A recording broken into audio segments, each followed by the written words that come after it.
Sans plus attendre, place à la catégorie X30 Master, X30 Senior Cup, alors que nous avons un des concurrents du team Télécarte. Serait-ce le numéro 507, si je ne m'abuse là-bas, ou 437 qui est encore bloqué sur la grille de départ.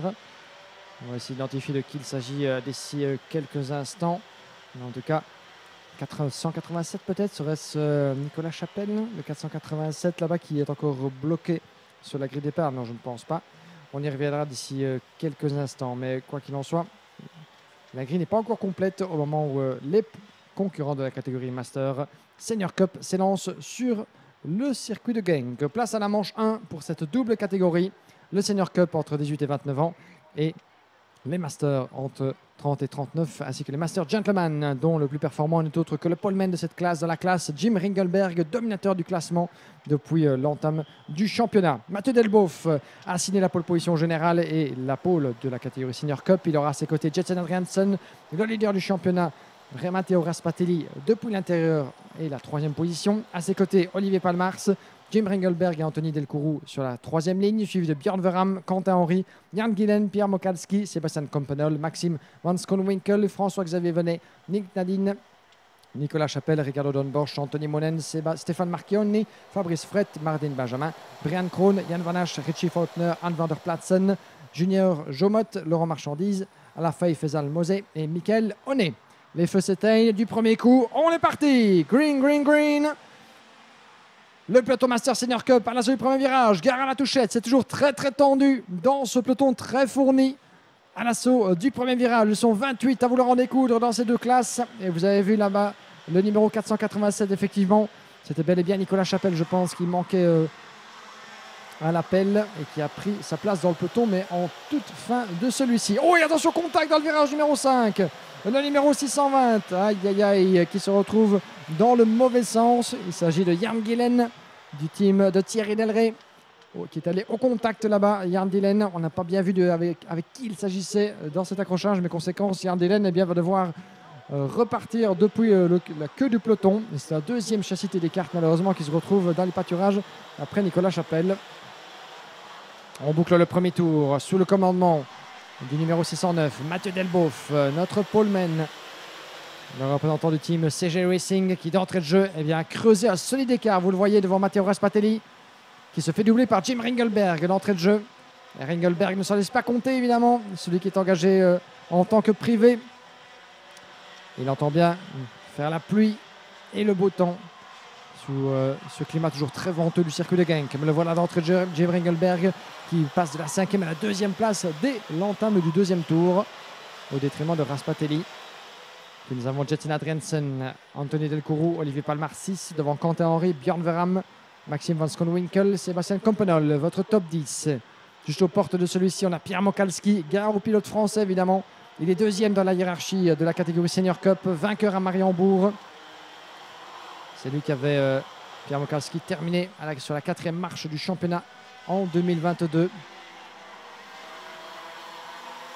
Dans cette compétition, cette double catégorie évidemment, du côté des Senior Cup, les victoires sont revenues à Pierre Mokalski et à François-Xavier Venet en Senior Cup. Du côté des Masters, c'est une domination totale de la part de Jim Ringelberg. Ça passe à l'intérieur pour l'un des pilotes GP, le numéro 615. Maxime Van Skonwinkel qui se défait de Quentin Henry pour la 7e place.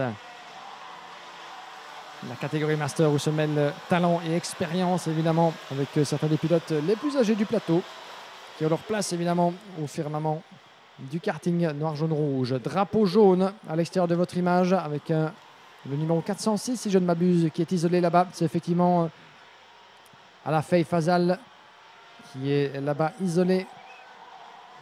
Alafay Faisal Monen qui est l'un des concurrents à la catégorie Master isolé en queue de peloton et il est juste à la sortie de la pit lane là-bas. Il va devoir s'extirper de la trajectoire sur la gauche de votre image et voilà, il est en sécurité là-bas, donc plus de peur que de mal, mais ça sent donc, vous le voyez dans le fond de votre image, ce sera l'abandon malheureusement pour Alafay Faisal qui rejoint Nicolas Chapelle au rang des pilotes s'étant retiré. DNF aussi pour Nicolas Chapelle, c'est bien malheureux après ses ennuis du départ. On revient en tête, Matteo Raspatelli qui vient de reprendre la 2e place. Et Jim Ringelberg qui pendant ce temps-là a pris le leadership. Et bien voilà, coup sur coup, nous avons un nouveau leader alors qu'on regardait l'abandon. Jim Ringelberg en tête, Matteo Raspatelli qui repasse deuxième et Mathieu Delboeuf qui rétrograde à la troisième position. Le voilà Delboeuf avec le 609. Il y a évidemment une bataille à distance entre ces deux-là, Raspatelli et Delboeuf. Mathieu Delboeuf qui avait terminé troisième à Mariembourg, une finale qu'il avait moins réussi à Austricourt, mais il reste bien sûr l'un des prétendants au titre cette saison en catégorie Senior Cup. Et Raspatelli, le leader du championnat, lui qui avait terminé il y a quelques saisons vice-champion dans la catégorie Super Shifter. Matteo Raspatelli qui s'est essayé à toutes les catégories ces dernières années. Il vient du Shifter, il vient du Senior, et depuis quelques temps, il est en catégorie Master puis Senior Cup depuis l'introduction de cette nouvelle classe en 2022. Et attention derrière avec Van Schoonwinkel qui mène la vie dure à Anthony Delcourou. Il fait l'extérieur d'ailleurs au numéro 403, c'est Sébastien Campanol qui est également dans le mix là-bas. Le numéro 403, vous le voyez avec son châssis vert, Sébastien Campanol sous la pression d'un des pilotes du team Eurokarting. Il s'agit du numéro 498, c'est Quentin Henry là-bas. C'est une grosse bagarre pour le gars de la 9e place. Campanol qui est 9, Quentin Henry 10. Et juste derrière, les deux équipiers, Pierre Mokalski et François-Xavier Venet.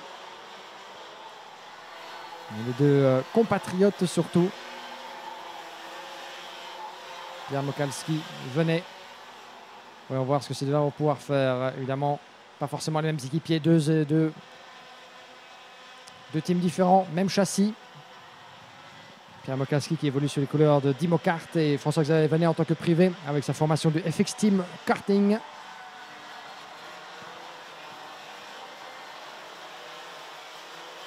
Engelberg qui pendant ce temps-là ne fait qu'accentuer son avantage. Une seconde d'avance sur le leader, sur Matteo Raspatelli qui tient en respect Mathieu Delboeuf autant que faire se peut. Nous sommes ici avec le numéro 650, c'est plus loin dans la hiérarchie, Jetson Adriansens.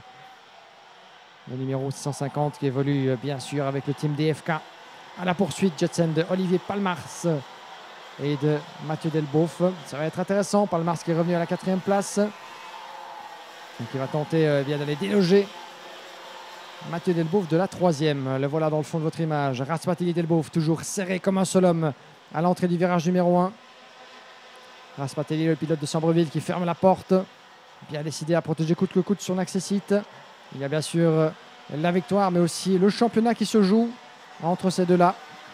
Même si Pierre Mokalski, le dauphin de Raspatelli dans la catégorie, mais pour l'instant, qu'en 10e position, juste derrière Sébastien Campanol. Vous le voyez sur la gauche de votre image.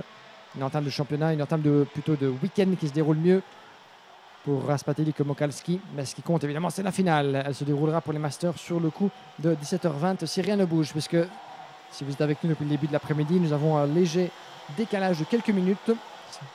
On vous tiendra au courant si l'horaire de départ des finales en fin de journée à partir de 17h se retrouve perturbé ou non. Mais restez bien avec nous puisque les horaires en tout cas sont légèrement décalés pour la suite des manches qualificatives. 3 minutes et un tour et Mathieu Delboeuf qui contre-attaque.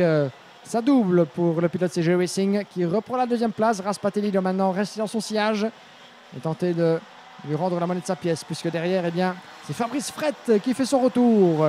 Le pilote français, gare à Fabrice Frette évidemment, qui aura à cœur de briller sur le sol de Genk, l'ancien vainqueur de la Yamé World Final en 2022 dans cette catégorie.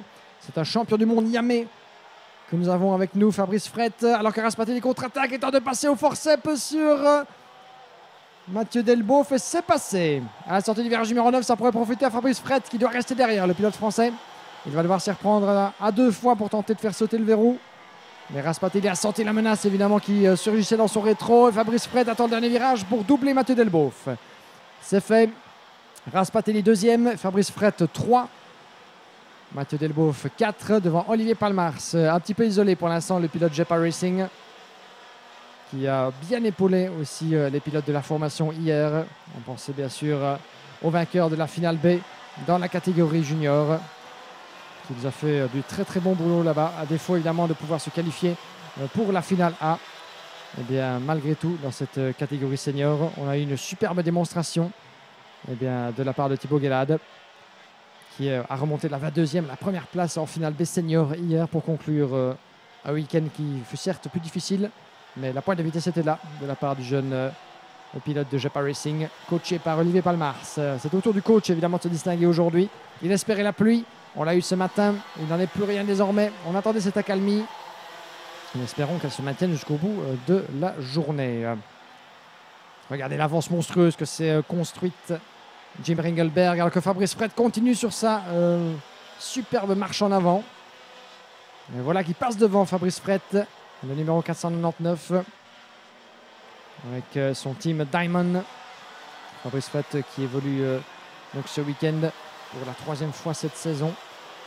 Au niveau du classement d'ailleurs de cette catégorie pour Fabrice Fred, du côté de la catégorie Master semble-t-il, eh bien il est en dehors. Il est un peu dans les profondeurs du classement pour l'instant, Fabrice Fred.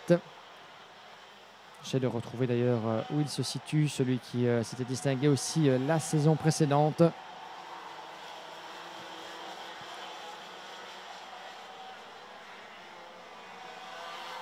Jim Ringelberg pour l'instant totalement dominateur de cette catégorie. On va voir ce que Fabrice Fred peut faire. Pourrait-il rejoindre Jim Ringelberg? Il lui manquera de temps, il lui manquera de tours sans aucun doute pour essayer de faire la connexion. Fabrice Fred qui s'était distingué en fin de saison 2022. Vous souvenez-vous, à Mariembourg, il avait dominé son sujet. Comme rarement auparavant, il avait trouvé la bonne formule pour s'imposer en fin de saison. Il était là évidemment en tant que wildcard, en tant qu'invité de luxe, puisqu'il n'avait disputé que les 2 dernières manches de la saison 2022. Deuxième à Genk, vainqueur et dominateur à Mariembourg. Une belle manière de conclure 2022 pour Fabrice Fred, de retour à son plus haut niveau. Raspatelli qui tente de s'accrocher au pilote français au niveau de sa position à ce stade de la saison. Du côté des Masters, Fabrice Fred, je pense que c'est sa première apparition tout simplement de l'année.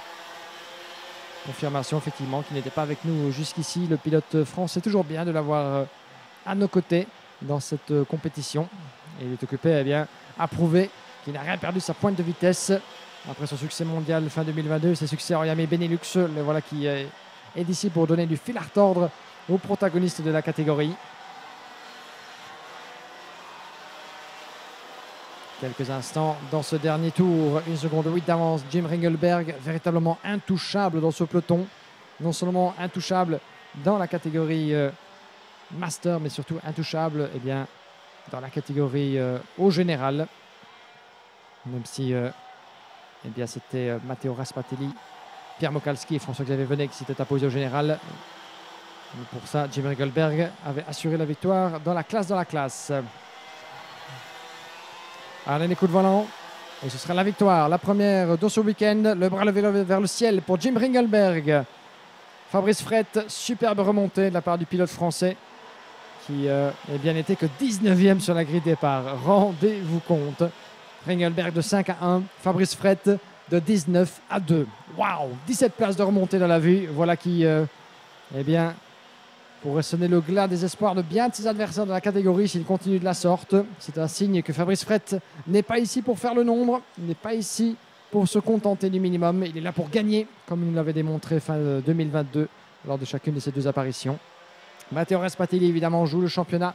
Il termine en 3e position devant Mathieu Delboeuf, Olivier Palmars 5, Justin Adriensen 6, Anthony Delcourt 7, suivi de François-Xavier Venet, le vainqueur de la manche de Stricourt, devant Sébastien Campenol et Maxime Van Schoonwinkel. Votre top 10. Quentin Henry, juste en dehors, devant Ricardo Doornbos, Richie Faulkner, Anthony Monen, Rick Nadine, Pierre Mokalski, Brian Krohn, Jan Gillen, Mardin Benjamin.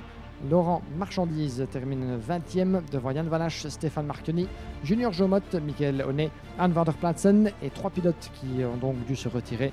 Nicolas Chapelle, Alafay Fazel Mosen et Bjorn Veram.